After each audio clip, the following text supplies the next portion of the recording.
Okay, so this morning I was going to get up and put the kayak in the water and go fishing.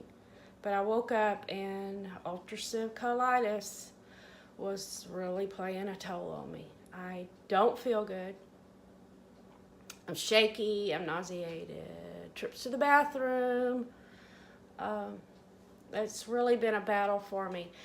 For a long time, I knew something wasn't right with me for several years, but I didn't know what was wrong.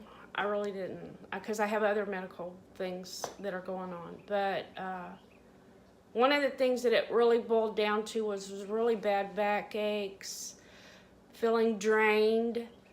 I told the doctor several times it felt like my bones were aching.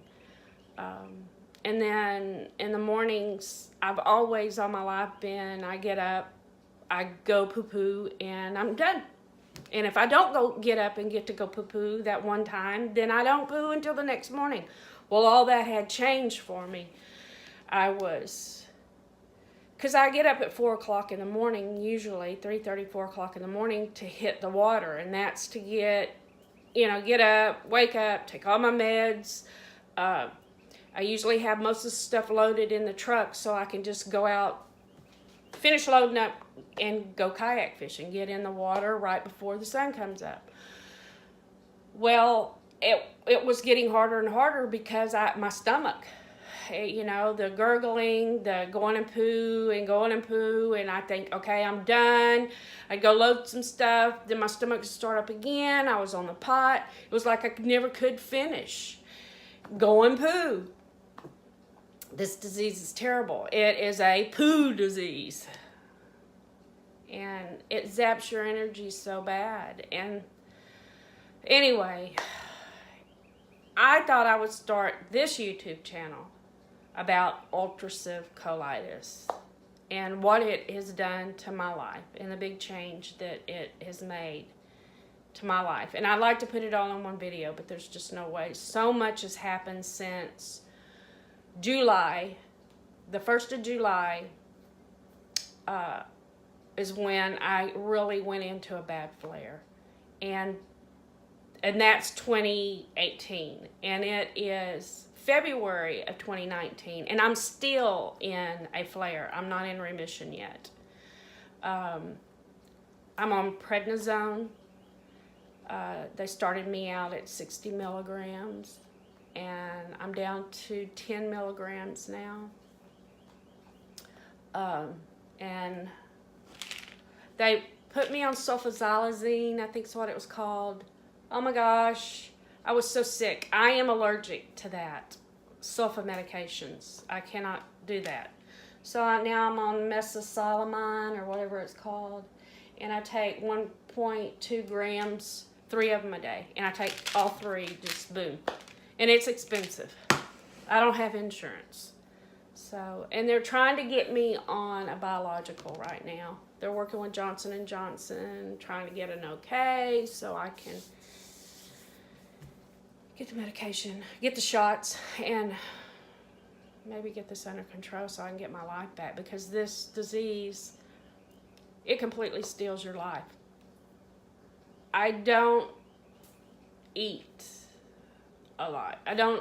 I can't, because the more you eat, the more it's got to come back out. Of course, the prednisone keeps you, fluid filled and fat. But I am back down to the weight I was before I started the trip. When I first went into the flare before I got on medications, I dropped 13 pounds in a week. I was so sick. All I did was lay down, sleep, jump back up, run to the bathroom. Lay down, fall asleep, jump back up, run to the bathroom. I cannot tell you how many times I was going to the bathroom at that time. It seemed like every 10 or 15 minutes I was jumping up and running to the bathroom. Constant. And not making it to the bathroom. Pooing in my pants. Multiple times a day. I was jumping up, not making it, and getting in the shower. I can't explain how awful it was. But at least I'm not right now pooing my pants, but I'm still going constantly. It's like every trip I make to the bathroom. Like I said, I could go on and on and on forever about this. One of the things I started doing, I don't smoke, I don't drink. I started vaping with a low stuff that's in cigarettes. Brain freeze here. I can't even remember. It's what it is. But it's people that smoke, sometimes I've read up that it keeps theirs in remission. And if they quit smoking, then they come out of remission. I'm so sick of my stomach. Ugh. And it's just part of this disease. And it comes and goes. I can't remember what it is, but the vaping puts that nicotine. It's nicotine. It's a low dose of nicotine, and what I do is in the morning I'll take a few puffs, and in the lunchtime I'll take a few puffs. At night I'll take a few puffs. I don't know if it's helping or not. I'm just trying. At this point in time, I'm trying anything. I've tried CBD oil. I don't do marijuana. I don't do drugs. It's not legal here in Texas. Okay, but I'm just lost for words because, like I said, I could go on and on and on. I want to tell y'all my symptoms, what happened to me, so y'all will know if y'all are new into it. One thing too, but on top of going poo all the time, is that I noticed my poo looked different. It started getting skinny, like pencil. They call it pencil poo. Little bitty. And I also started having blood. And I didn't really notice the blood in the pot with the poo after I went in the toilet, but when I would wipe, I would have, and I thought to myself, well, I've never had hemorrhoid before, but maybe it's a hemorrhoid. So I just kind of chalked it off to that. And only person I told was my husband, about these changes. I didn't tell the doctor. One big reason I didn't tell the doctor is because I don't have insurance, and I really didn't think anything was really big wrong with me, and I was afraid he would do all these tests and we didn't have the money and blah, blah, blah. So I just kind of kept it to myself until, it all blew up on me. And I went into the huge flare.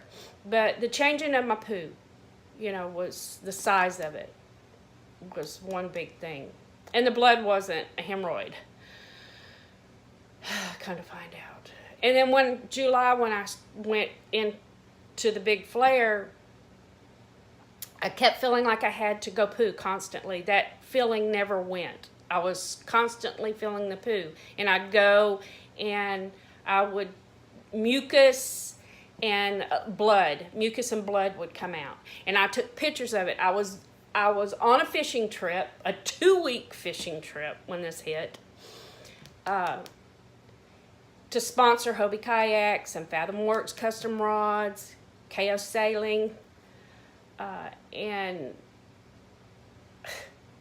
I only fished maybe 3 days of a 2-week fishing trip. And I kept thinking, because I didn't know at the time what was wrong with me. I kept thinking, okay, I'm going to feel better. I'm going to wake up in the morning, I'm going to feel better, I'm going to put my kayaks in, and I'm going to fish all day. And I'm going to do tape, that's what I do. I make videotapes of it, and then I put it together and put them out on YouTube and all. Never happened. Well, a couple of days I did. I forced myself up, and then I wasn't out, long at all, and it was all I could do to get myself back in, clean my kayaks up, and get back to my RV and just hibernate. And I ran down to a store, and I got some biological pills or something, and started taking those, and it just, I went to the doctor. I started running fever. I was aching all over. I started running fever. So I called the doctor, and I left and drove home, went to my PCP, and they put me on antibiotics. And that round of antibiotics didn't work. And actually, I was on a round of antibiotics 2 months before, because they thought it was diverticulitis, because I do have a little bit of diverticulitis, and they thought maybe I got a little infection in there. So they put me on a round of antibiotics. So I thought, okay, cool, I'm good for this fishing trip. So they put me on more antibiotics and told me to go see a GI doctor. And I was just blown away. I'm like, oh no, how are we gonna do this? I don't have insurance, yada, yada, yada. So I make the appointment for the GI doctor, and I think it's like 3 weeks before I can go see him. So I stayed down my trip, and my fishing trip, I stayed down there and came back after my 2 weeks. I was so sick and drained. My husband just thought maybe I had a virus or something. He came and helped me get the boats and the RV back home and settled up, and I couldn't do anything. It took every bit of my energy just to go to the bathroom and to sleep and sip on water and crackers and stuff.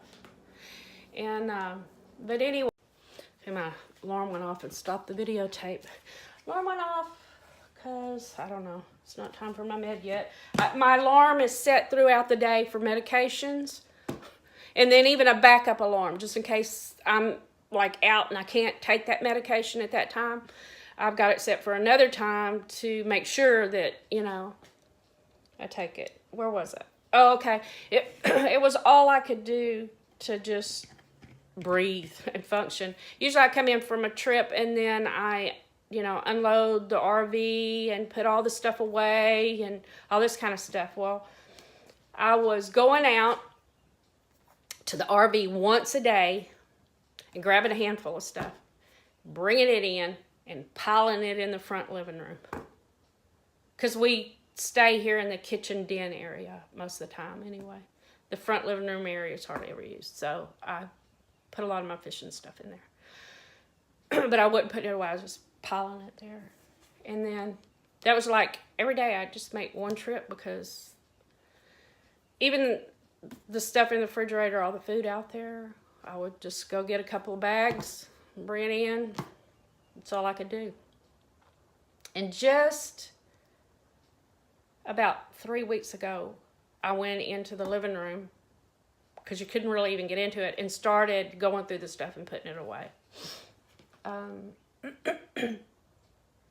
So I went to the GI, and they said I needed a colonoscopy, and so they set me up for a colonoscopy within a week.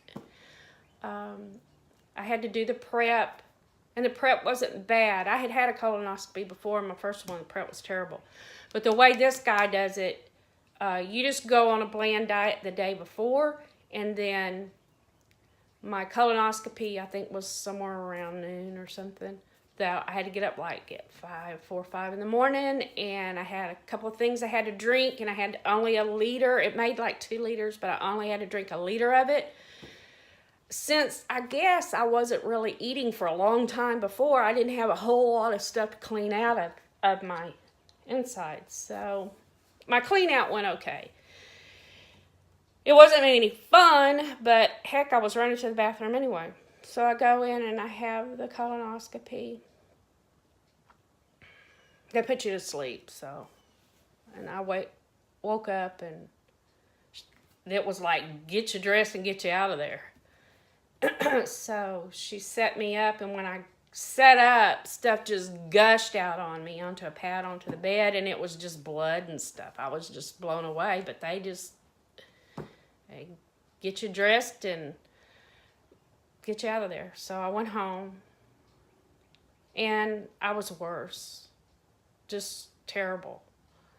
And I was out when the doctor came and talked to my husband, and my husband wasn't good with giving me information on what was going on. But I had, only thing my husband told me was colitis. So, of course, I got on YouTube and Google and all that kind of stuff, and everything with all the symptoms and what I was doing was UC, ulcerative colitis. So I kind of knew. So it seemed like it was a couple of weeks before I went back to the GI. And at this time, no meds. They said they were going to call stuff in. Didn't. I think maybe after a week and a half, I finally got, I can't remember if I got, I got the sulfasalazine and prednisone. Yeah.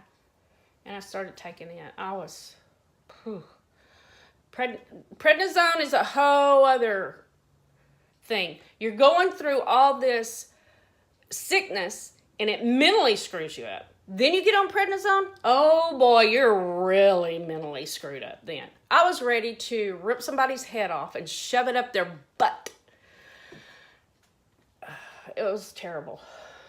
And but I'm, on it, but only on 10 milligrams, so not too bad. Anyway, I fight sulfasalazine for a month. And I was so sick. I go in, and I think it was like I had to wait 3 weeks because they take biopsies, and all that stuff came in. So I go in, and he tells me I have ulcerative colitis. I cry because, I basically knew that it's a disease that you have for the rest of your life, and it doesn't go away. And that sucks. And I'm just fighting that battle of trying to get in remission and get my life back. Or adapt to the new life I have. So he takes me off the sulfasalazine and puts me on this medicine I'm on now. The mesalamine. I might even be wrong about the sulfasalazine, the pronunciation on it. I don't know. I'm not good with that stuff. Anyway, I've been taking this for months and months and months, and I need something better. So, what I have boiled down to is, in the morning, I drink a shake. I have my little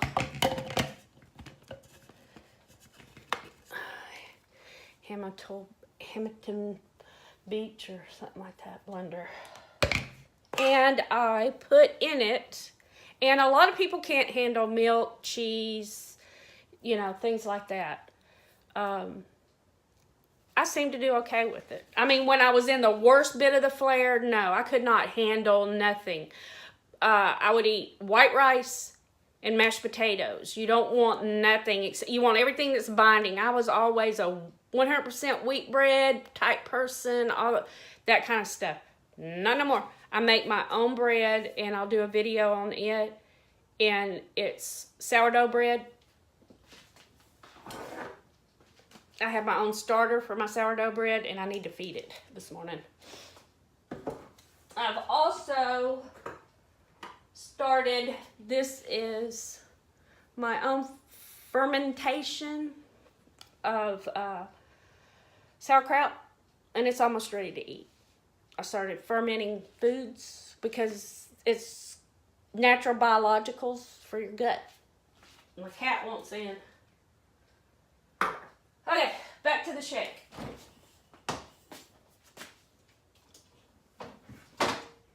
I get an organic plain yogurt that's got live cultures in it. I wish I could get fresh cow's milk, goat's milk, or something like that, but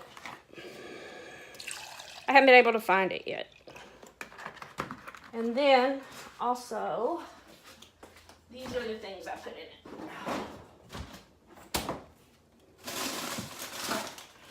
I put a protein powder in it.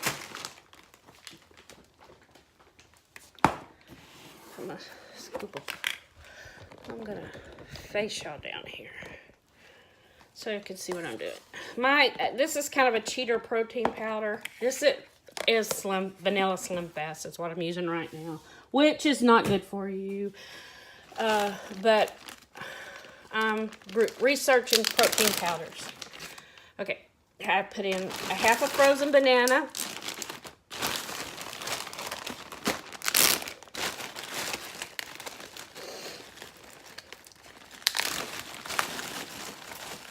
I put in about 3 or 4 strawberries.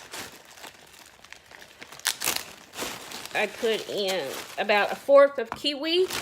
And a lot of people can't do this because of the seeds and stuff. But I think even though I'm not in remission, I'm at a point to where I'm okay. And plus this stuff is frozen, and blueberries. And when you freeze stuff, it breaks down the skins and stuff. It softens them. And then I just blend her up. I almost forgot my yogurt. Sometimes I do 1 spoonful, sometimes I do 2. And this is just plain yogurt with live cultures.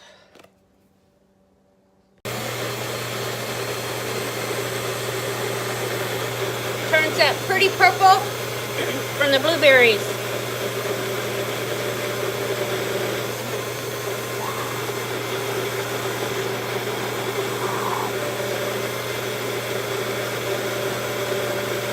Be very yummy.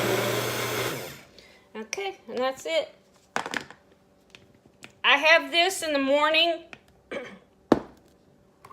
almost every morning, and then sometimes at lunch. Sometimes I'll have it at lunch with a piece of my sourdough bread. This is my sourdough bread. Yum, yum. And it's weird because I never was a white bread person, but that's what it takes now. Stuff that will bind in your intestines to not run right through you, I guess. I don't know. The starches, I don't know. I was always brown rice person, all that, but now it's white rice. Yummy, very good. Okay, one of the other things that I found that's for me, drop this down a little bit, I think I'm gonna sit down, is I make my own soup once a week. And that's with bone broth, chicken broth. I make it sometimes with chicken, and then every once in a while I'll have my husband cook some beef, and then I take it and put it in the soup, just a little. The meat is not much when I use meat, but I also get zucchini, and of course you want to get the skin off and chop it up. I put it in there, and I put a can of stewed Italian seasoned tomatoes, or crushed, stewed or crushed. Just a small can, and I seem to do okay with that. I put that in it. What else? I put peeled new potatoes. I put cabbage in it. I do okay with the cabbage cooked down in it. What else do I put in it? Sometimes I put a little onion in it. Fine. And a little bit of garlic. Fine.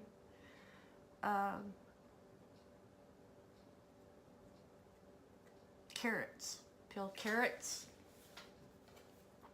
And I think that's it. And I cook that down. And do fine with it. and have the sourdough bread with it. A bowl a day. It's not much of a variety of food to eat. You don't get to eat a whole lot with this disease. I'm still just learning what I can eat and what I can't eat. And then every once in a while I'll venture out and have just like a regular meal. Sometimes I pay for it, sometimes I don't. Every day's a new day with this disease. So, the shake or shakes during the day, sometimes depending on how bad I am, that's all I have is the shakes. I don't have any food. But I think I'll end this video here. Oh, one other thing that I do, and I seem to do okay with right now, are these herbal teas. If my stomach's sick, if I'm sick at my stomach, use this peppermint. And then just for a change, I like this one. It's really good. But I'll drink those. And they're kind of easy to drink right now because it's winter time. And of course, I'm in South Texas, so it's winter right now. And how am I dressed? Of course, I got the AC on. It's 75 degrees outside, I think. But it's supposed to change tomorrow. I think it's supposed to be in the 50s. But anyway, I didn't get to go fishing today like I wanted to. I thought I'd go ahead and start this ulcerative colitis journey. And this is kind of a scattered thing. It doesn't tell you a whole lot. It was just a brief thing of what happened when this journey started with me. And I hope it helps somebody. I'm going to start doing more videos and try to get more of, talking about one specific thing. If you have any questions, put them down in the comments and I'll get back with you. Maybe I can help you out. I don't know. And one thing about this disease is, like the doctor told me, he's like, well, at least you're in your 60s. And I guess, but I think I've been battling this since I was in my 30s. I just never went into a huge flare because, well, I'm not going to say my 30s. Food always hated me. I always told my sister, food hates me. So I don't know. If it's something I've had for a long, long time, and then as I got older, it got worse and worse and worse, I don't know. I really don't. Okay, I'm new to it. I'm new to this ulcerative colitis. My nephew has Crohn's disease, bless his heart. And he also said that to me. He said, Aunt Pam, at least you're not young in it doing this to you. And it's true. It's true. I love you guys and hope this helped you out. And I'll get back with you and try to do more videos and what I'm doing, maybe some recipes and some things on here. I'll show you real quick. This is my fermentation alley of things that I'm fermenting for good bacteria for my gut. Oh, did you say hi? Well, say hi, Mama. Yeah. We're down to 2 cats now. We did have 4, but the kids moved out and they took Boots and Caliber. And oh boy, I miss Caliber because I used to bottle feed little Caliber. They got their place, and Frankie and Taylor, they got their place, their little place, and the baby's going to be born next month. My first great-grandbaby, little girl, Ava. Can't wait to see her. Anyway, I'm going to get off of here. This is long enough. Y'all take